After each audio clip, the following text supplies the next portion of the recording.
بسم اللہ الرحمن الرحیم۔ دو نوجوان سیدنا عمر رضی اللہ تعالیٰ عنہ کی محفل میں داخل ہوتے ہی محفل میں بیٹھے ایک شخص کے سامنے جا کر کھڑے ہو جاتے ہیں اور اس کی طرف انگلی کر کے کہتے ہیں، یا عمر، یہ ہے وہ شخص۔ سیدنا عمر رضی اللہ تعالیٰ عنہ ان سے پوچھتے ہیں، کیا کیا ہے اس شخص نے؟ یا امیر المومنین، اس شخص نے ہمارے باپ کو قتل کیا ہے۔ کیا کہہ رہے ہو، اس نے تمہارے باپ کو قتل کیا ہے؟ سیدنا عمر رضی اللہ تعالیٰ عنہ سے پوچھتے ہیں۔ تو سیدنا عمر رضی اللہ تعالیٰ عنہ پھر اس شخص سے مخاطب ہو کر پوچھتے ہیں، کیا تو نے ان کے باپ کو قتل کیا ہے؟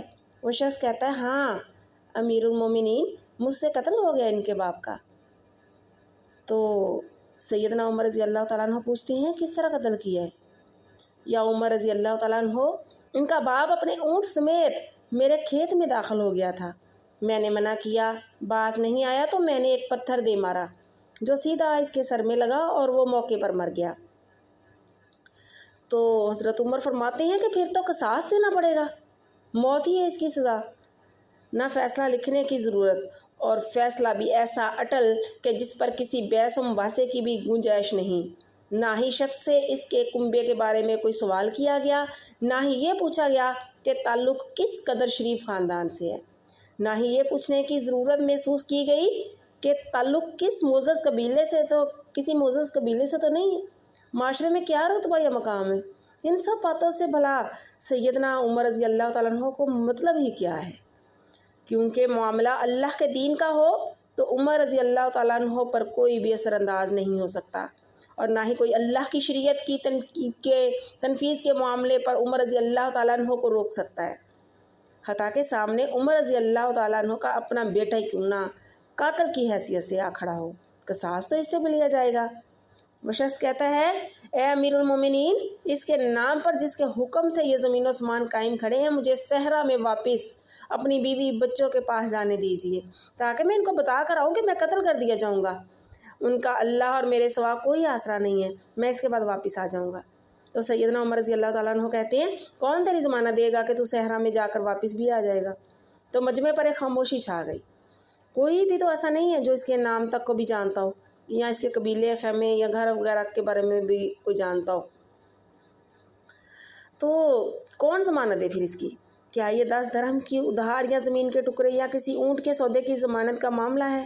ادھر تو ایک گردن کی ضمانت دینے کی بات ہے جسے تلوار سے اڑا دیا جانا ہے، اور کوئی ایسا بھی تو نہیں ہے جو اللہ کی شریعت کی تنفیذ کے معاملے پر عمر رضی اللہ تعالیٰ عنہ سے اعتراض کرے یا پھر شخص کی سفارش کے لیے ہی کھڑا ہو جائے، اور کوئی ہو بھی نہیں سکتا کہ جو سفارشی بننے کا سوچ بھی سکے۔ تو محفل پر موجود جو صحابہ کرام بیٹھے تھے، سب میں خاموشی چھا گئی۔ اسی صورتحال سے خود حضرت عمر بھی متاثر ہے، کیونکہ اس شخص کی حالت نے سب کو ہی حیرت میں ڈال کر رکھ دیا ہے۔ کیا اس شخص کو واقعی قصاص کے طور پر قتل کر دیا جائے اور اس کے بچے بھوکوں مرنے کے لیے چھوڑ دیے جائیں، یا پھر اس کو بغیر ضمانت کے واپس جانے دیا جائے؟ واپس نہ آیا تو مقتول کا خون رائگا جائے گا۔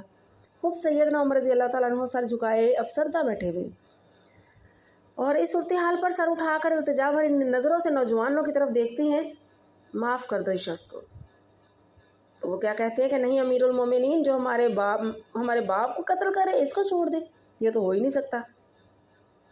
نوجوان اپنا آخری فیصلہ بغیر کسی جھجک کے سنا دیتے ہیں۔ تو حضرت عمر رضی اللہ تعالیٰ عنہ ایک بار پھر مجمع کی طرف دیکھ کر بلند آواز سے پوچھتے ہیں، اے لوگو، ہے کوئی تم میں سے جو اس شخص کی ضمانت دے؟ تو حضرت ابو ذر غفاری رضی اللہ تعالیٰ عنہ اپنے زہد و صدق سے بھرپور بڑھاپے کے ساتھ کھڑے ہو کر کہتے ہیں، میں ضمانت دیتا ہوں اس شخص کی۔ حضرت ابو ذر کیا کہتے ہیں کہ میں ضمانت دیتا ہوں شخص کی؟ تو سیدنا عمر رضی اللہ تعالیٰ عنہ کہتے ہیں، ابو ذر، اس نے قتل کیا ہے، چاہے قتل ہی کیوں نہ ہو۔ ابو ذر اپنا اٹل فیصلہ سناتے ہیں، چاہے قتل ہی کیوں نہ ہو۔ تو عمر رضی اللہ تعالیٰ عنہ فرماتے ہیں کہ جانتے ہو اسے؟ ابو ذر نہیں جانتا اسے۔ عمر، تو پھر کس طرح ضمانت دے رہے ہو؟ ابو ذر، میں نے اس کے چہرے پر مومنوں کی صفات دیکھی ہیں اور مجھے ایسا لگتا ہے کہ یہ شخص جھوٹ نہیں بول رہا ہے، انشاءاللہ یہ لوٹ کر واپس آ جائے گا۔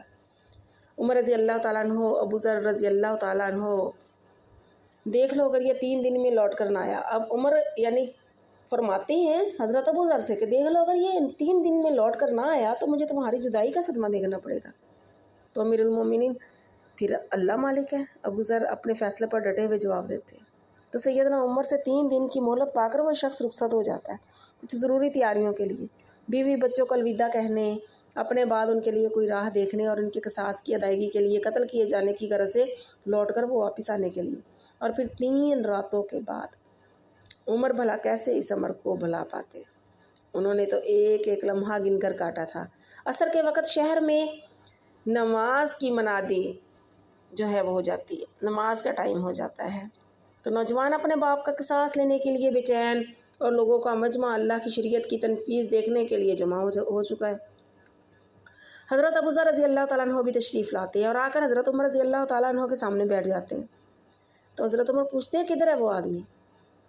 تو ابوذر فرماتے ہیں کہ مجھے نہیں پتہ، مجھے کوئی پتہ نہیں ہے یا امیر المومنین۔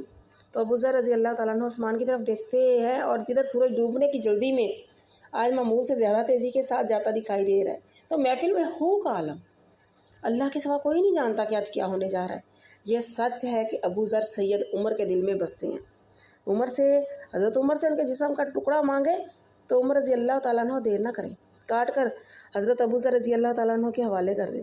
لیکن ادھر معاملہ شریعت کا ہے، اللہ کے احکامات کی بجاوری کا ہے، کوئی کھیل تماشا نہیں ہونے جا رہا، نہ ہی کسی کی حیثیت یا صلاحیت کی پیمائش ہو رہی ہے، حالات و واقعات کے مطابق نہیں، اور نہ ہی زمان اور مکان کو بیچ میں لایا جاتا ہے۔ تو قاتل نہیں آتا تو ضامن کی گردن جاتی نظر آ رہی ہے۔ مغرب سے چند لمحے پہلے وہ شخص آ جاتا ہے، بے ساختہ حضرت عمر کے منہ سے اللہ اکبر کی صدائیں نکلتی ہے، ساتھ ہی مجمع پر اللہ اکبر کا ایک بھرپور نعرہ لگتا ہے، اور سب لوگ اللہ اکبر کے نعرے لگا رہے ہوتے ہیں۔ تو حضرت عمر اس شخص سے مخاطب ہو کر کہتے ہیں، شخص اگر تو لوٹ کر نہ بھی آتا تو ہم نے تیرا کیا کر لینا تھا؟ نہ ہی کوئی تیرا گھر جانتا تھا، نہ ہی کسی کو تیرا کوئی پتہ تھا کہ تو ہے کہاں پہ، تیرا گھر کہاں پہ ہے، تو کدھر رہتا ہے؟ تو اس بندے نے کیا جواب دیا کہ اے امیر المومنین، اللہ کی قسم بات آپ کی نہیں ہے، بات اس ذات کی ہے جو سب ظاہر و پوشیدہ کے بارے میں جانتا ہے۔ دیکھ لیجئے کہ میں آ گیا ہوں، اپنے بچوں کو پرندوں کے چوزوں کی طرح صحرا میں تنہا چھوڑ کر، جدھر نہ درخت کا سایہ اور نہ ہی پانی کا نام و نشان۔ میں قتل کر دیے جانے کے لیے حاضر ہوں۔ مجھے بس یہ ڈر تھا کہ کہیں کوئی یہ نہ کہہ دے کہ اب لوگوں میں سے وعدوں کا ایفا ہی اٹھ گیا ہے، یعنی کہ اب جو ہے لوگ وعدہ جو ہے وہ جھوٹا کر کے جاتے ہیں۔ تو کہا کہ وہ بندہ کہتا ہے کہ مجھے یہی ڈر تھا کہ کوئی یہ نہ کہہ دے کہ اب جو وعدے جھوٹے ہونے لگ گئے۔ تو سیدنا عمر رضی اللہ تعالیٰ عنہ نے ابوذر کی طرف رخ کر کے پوچھا، ابوذر تو نے کس بنا پر اس کی ضمانت دے دی تھی؟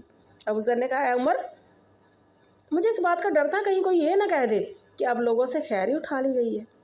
سیدنا عمر نے ایک لمحے کے لیے توقف کیا اور پھر ان دونوں نوجوانوں سے پوچھا کہ کیا کہتے ہو آپ؟ نوجوانوں نے روتے ہوئے جواب دیا، اے امیر المومنین، ہم اس شخص کی صداقت کی وجہ سے اسے معاف کرتے ہیں، ہمیں اس بات کا ڈر ہے کہ کہیں کوئی یہ نہ کہہ دے کہ اب لوگوں میں سے عفو اور درگزر ہی اٹھا لیا گیا ہے۔ سیدنا عمر رضی اللہ تعالیٰ عنہ اللہ اکبر پکار اٹھتے ہیں اور آنسو کی داڑھی مبارک کو ترک کرتے ہوئے نیچے گر رہے تھے۔ اے نوجوانوں، تمہارے عفو و درگزر پر اللہ تمہیں جزائے خیر دے۔ یہ حضرت عمر رضی اللہ تعالیٰ عنہ فرماتے ہیں کہ اے نوجوانوں، تمہارے عفو و درگزر پر اللہ تمہیں جزائے خیر دے، اور اے ابوذر، اللہ تجھے اس شخص کی مصیبت میں مدد پر جزائے خیر دے، اور اے شخص، اللہ تجھے اس وفائے عہد و صداقت پر جزائے خیر دے، اور اے امیر المومنین، اللہ تجھے تیرے عدل اور رحم دلی پر جزائے خیر دے۔ آمین یا رب العالمین۔ اللہ تعالی ہم سب کو اچھے سے زندگی گزارنے کی توفیق عطا فرمائے، دین کے مطابق زندگی گزارنے کی توفیق عطا فرمائے، آمین ثم آمین۔ جزاک اللہ خیر۔